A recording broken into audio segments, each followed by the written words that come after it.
আমার নিচে একটা ভিডিও আপনারা ভিডিওগুলা নিশ্চয় দেখতে আপনি ফাড়ায় বাবাই উঠিয়া কইছ হিন্দুস্তানও মুসলমান থাকতে আপনি ফাড়তায় না, তোমরার অধিকার নাই, তোমরা বাংলাদেশ যাও, পাকিস্তান যাও।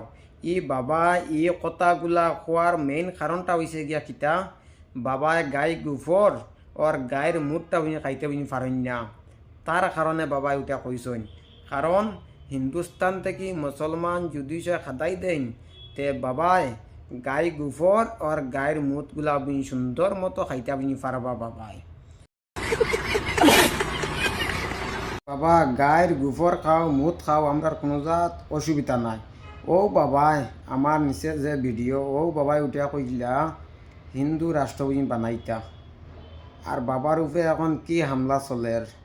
তে বাবারে আমি একটা জিনিস কইতাম চাই, আগে হিন্দু রাষ্ট্র বানাইবার আগে তোমার মাথার বাল চুলগুলা ওগুলো আগে খাটিয়া সাফ করো, তার বাদে গিয়া হিন্দু রাষ্ট্র বানাইও।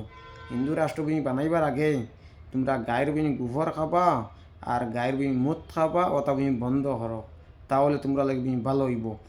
বাবাই ওটা হইলা হিন্দু রাষ্ট্র বানাইতা। বাবার এত তোর ফিটা চলে, আপনারা ভিডিওটা দেখিয়া প্রত্যেকটা মানুষরে দেখার একটু সুযোগ করিয়া দিবা। আর ভিডিওটা যদি ভালো লাগে একটা লাইক শেয়ার করবা। টাটা বাই বাই, আল্লাহ হাফিজ।